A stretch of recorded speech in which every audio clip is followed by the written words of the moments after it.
What's good, everybody? My name is Austin Simon, aka Ace. I'm a rapper slash teacher slash father slash husband slash geek. You already know what it is. See Vegeta, see the pop, see me in anime form. Stop it, or do you? Yeah, you kind of see me in anime form. But anyways, yeah. So I want to do another D&D video, some more D&D content, right? Because you already know we have our campaign on this channel. We got a few episodes up on here, but I wanted to kind of dive into one of my characters and kind of show you guys how I built him, especially for people out there who have never played before but are thinking about playing and want some character ideas. This is going to be a pretty sick one. It's a fighter, uh, Eldritch Knight, and he's pretty fire. I'm going to show you how to basically build a nice little tank character that can also put out some pretty decent damage. So let's go on D&D Beyond and let's do this. All right, so the first thing I'm gonna do is I'm gonna, set my race, and I picked a variant human. I feel like that's probably a pretty boring pick, but you get a free feat, and feats are OP. Like they really are game changers as far as making your character nice. And so I picked Polearm Master.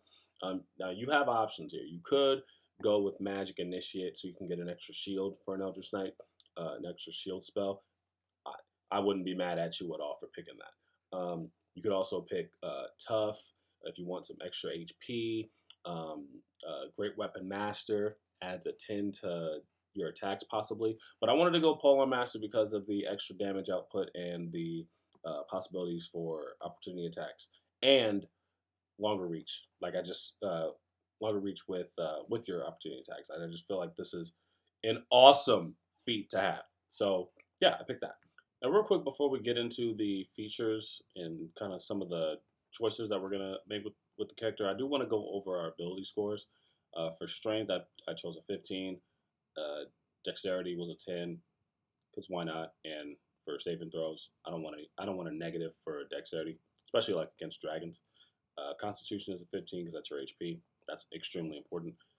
Intelligence is a 13 because of eventually I am going to get this up to a 14, possibly even a 16 at later levels, because Eldritch Knights rely on intelligence for their spellcasting. Wisdom is also a 10 because of saving throws again, and then charisma. I ain't got no riz. I ain't got no riz to speak of, and obviously that's going to give me a -1, which is pretty ass, but it is what it is. I gotta have these other things at least decent. And for the variant human, I was able to choose 2 other ability scores to increase by 1. So obviously I chose Constitution, so it could be at a 16, and Strength, so that could be at a 16. And I'm a strength-based fighter. We be slashing and swinging with maximum velocity out here.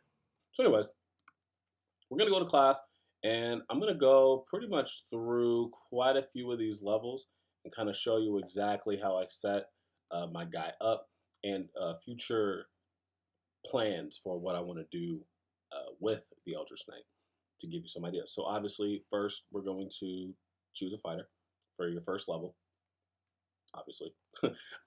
And your fighting style, you're actually going to want to get defense, right? Now, for some characters, you might want to do archery if you're an archer. Unarmed fighting is kind of cool just for the flair, but it really doesn't optimize your character. I think defense is, even though it's boring, it is probably the most optimizable option, maybe minus archery, depending on your build.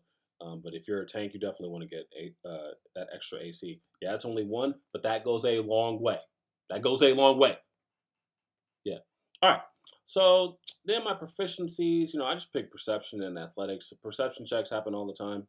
And then athletics, why not? Why not?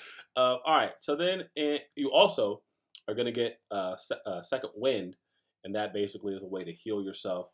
It's D10 plus your fighter level. It's nothing crazy. In beginning levels, it actually is pretty significant. But as you get higher in levels, it's nothing crazy. But it's there, and all it takes is a bonus action. It's bonus action, right? Yeah, bonus action, and you get it back on a short rest. Pretty nice. Can't be mad at it, right? All right, so then once you get into the second level, that's when you get action surge, and this is probably the best mechanic in the game, I think. You just get to do an extra action.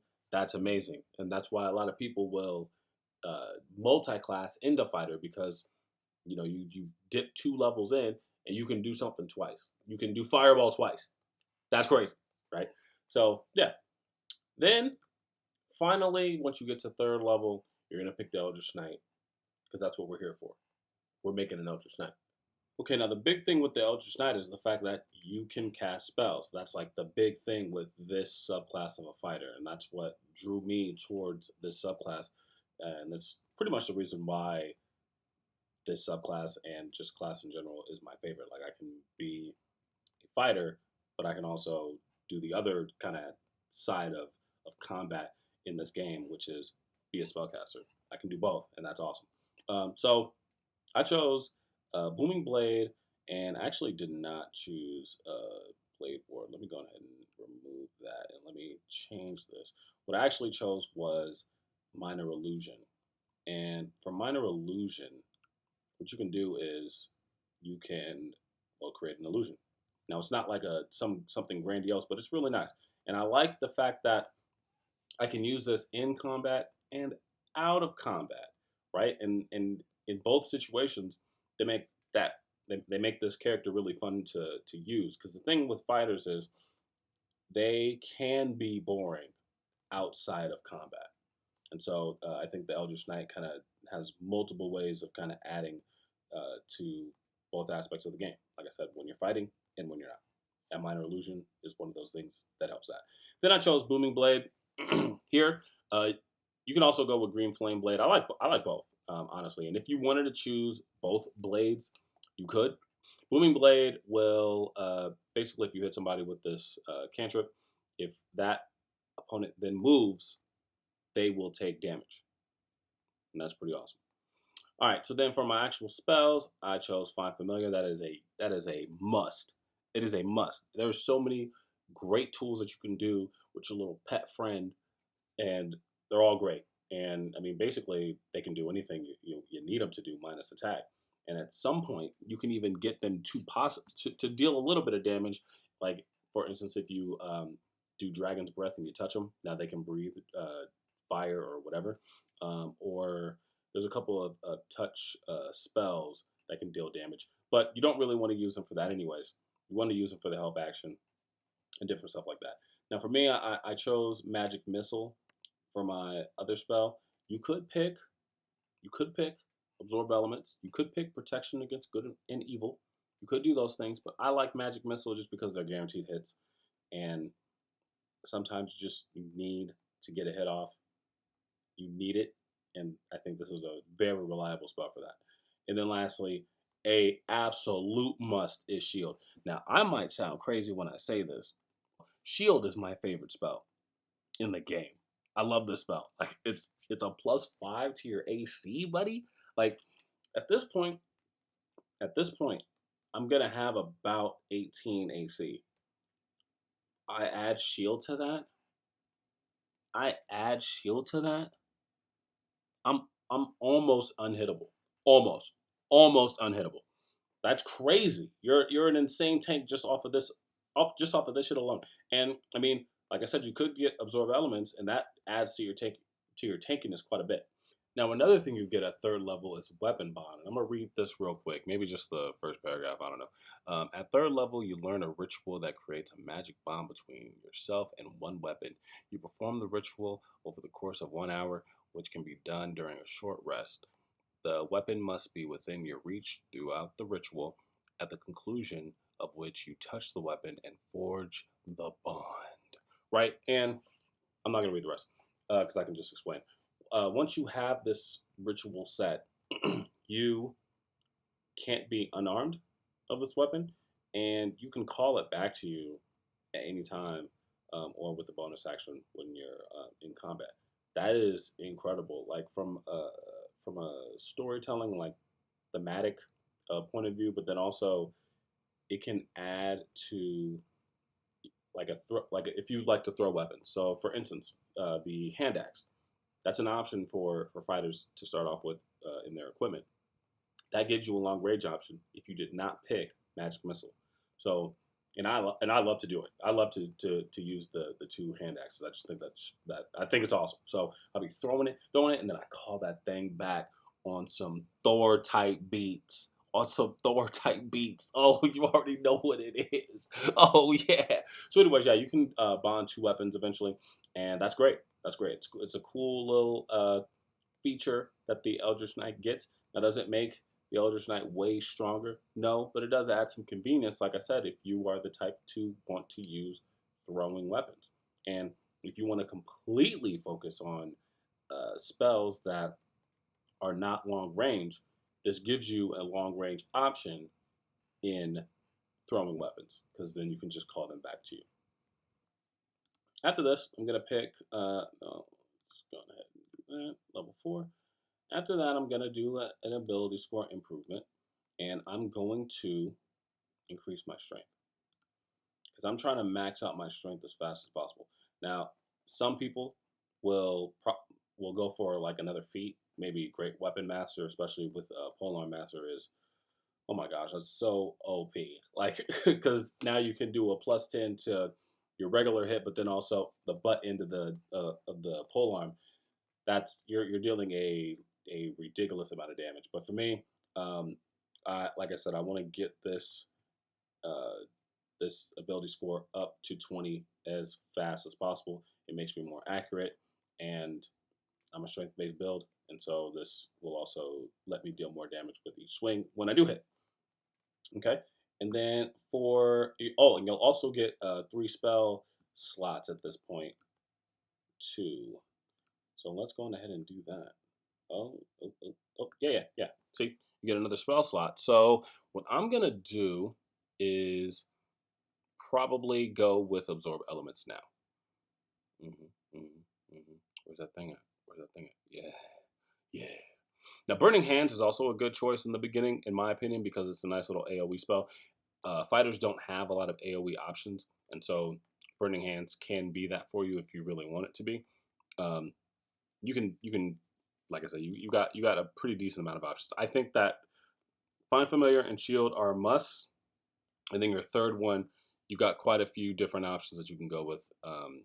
You just gotta kind of pick whichever one catches your eye the most, right?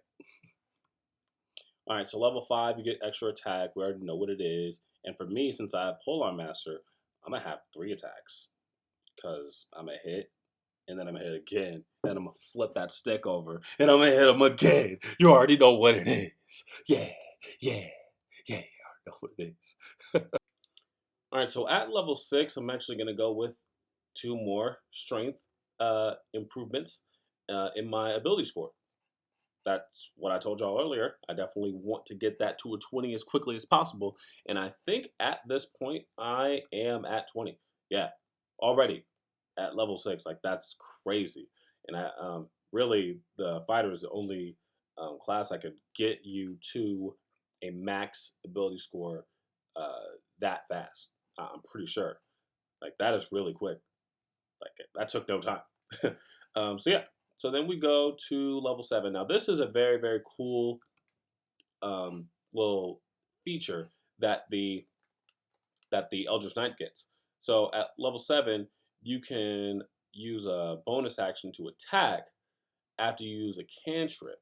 Now, see, this is where the possibility of using True Strike, which usually probably isn't the best spell, actually kind of becomes viable, or using Blade Ward actually becomes viable, because you at least still get to attack once.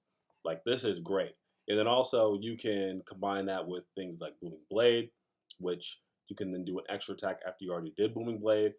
And that's a lot of different types of damage, because not only are you doing the stack damage, but then you are hitting again, and then you are doing damage if that person moves. Now, for me, because I have Polearm Master, I don't know how often I'll be using the cantrip plus extra attack, but it's there. It is there, and if I want to use it, it's another option. And I like having options when I use a character. So Yeah, it's pretty fire.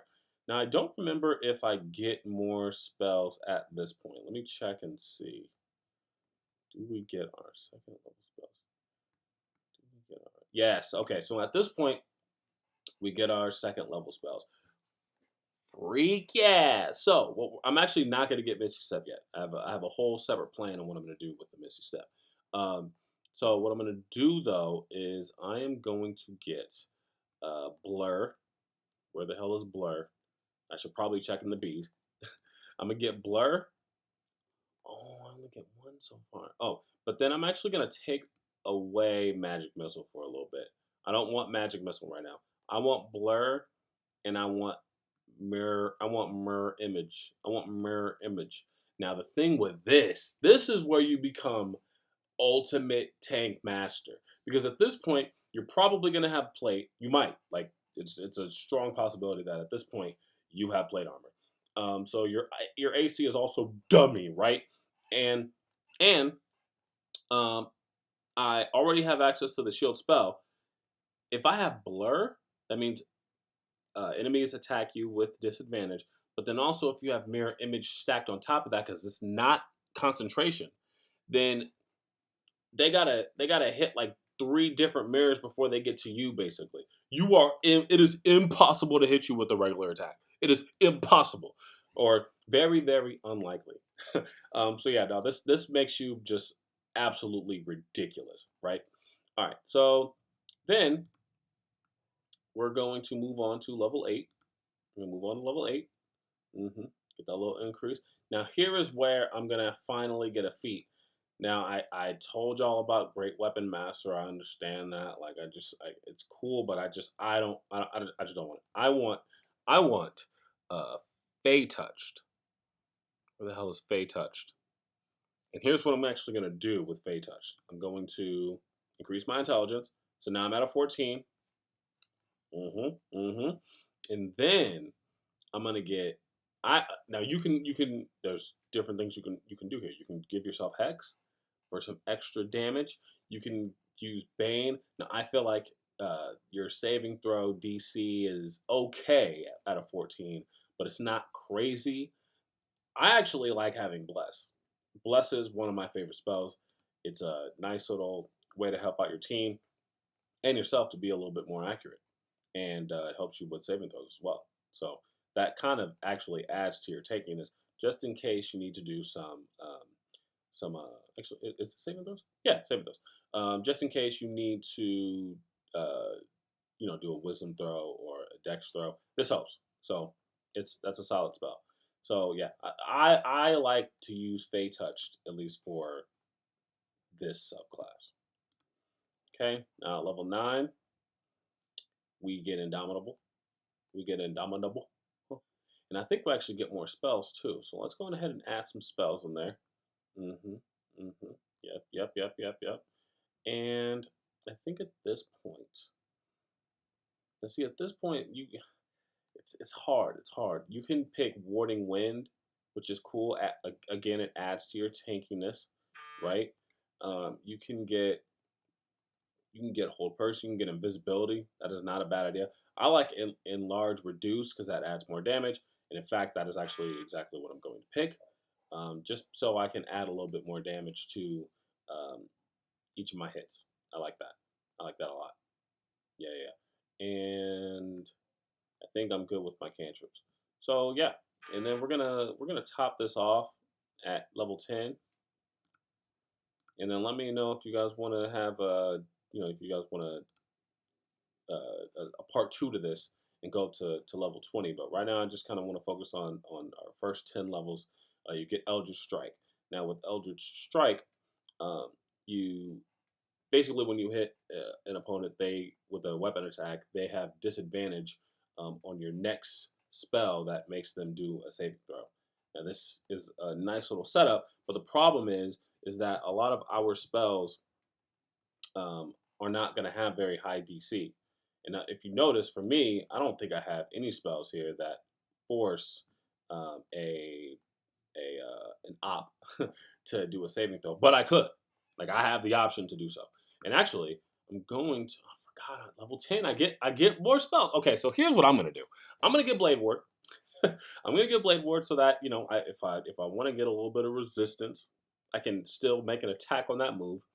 And here I actually do want to kind of I want to exploit that ability to be able to force people to do a saving throw. So I mean, there's Dragon's Breath that you could do, and you can give it to your Find Familiar, which I said earlier, which I think is pretty cool. You have Thunder Wave, you have Shatter. I think for now, until I get Fireball, I'm gonna do Shatter. Now, a lot of people also like Shadow Blade, and Shadow Blade is amazing. It's an amazing spell. But the thing is, because of the fact that I have Polearm Master, I want to use a Polearm for my entire career. But Shadow Blade is an absolutely fantastic choice if you don't pick a Polearm and you kind of want to go with something like that. Now, what you could do also, because you could throw it, is one of your axes could be, the thing with the weapon bond, and you can still throw the Shadow Blade, pull out the other axe and throw that motherfucker too. I'm just saying, like, you got options with Shadow Blade, and that's the thing. Like I said, with the Eldritch Knight, you have a lot of different things that you can do. I think that this subclass and the Battle Master have probably the most customizability customizability with their class with their class and features because of just all of the different things that you can choose. So I mean, look at this. Like, look at this. I know that, like, if you're comparing this to other spellcasters, obviously you're not going to have that many choices because you're a third caster. But if you're comparing it to other martial classes that have no spells or not a whole lot of crazy features, then you're really going to need to plan this out and figure out exactly what you want and how you're going to play this game. So yeah, I think that this class now, or this character, has really, really good abilities to not get hit. Has some nice ways to buff himself and his teammates with Enlarge and Bless. hmm and he can put out some really, really good damage. Damage again with Enlarge and with Polearm Master and all that other good stuff, right? And if I'm in a jam in some way, I have Misty Step, right? So yeah, no, I like everything here, and I hope you guys enjoyed this, and I hope this helped you out. And see you guys next time. Bye.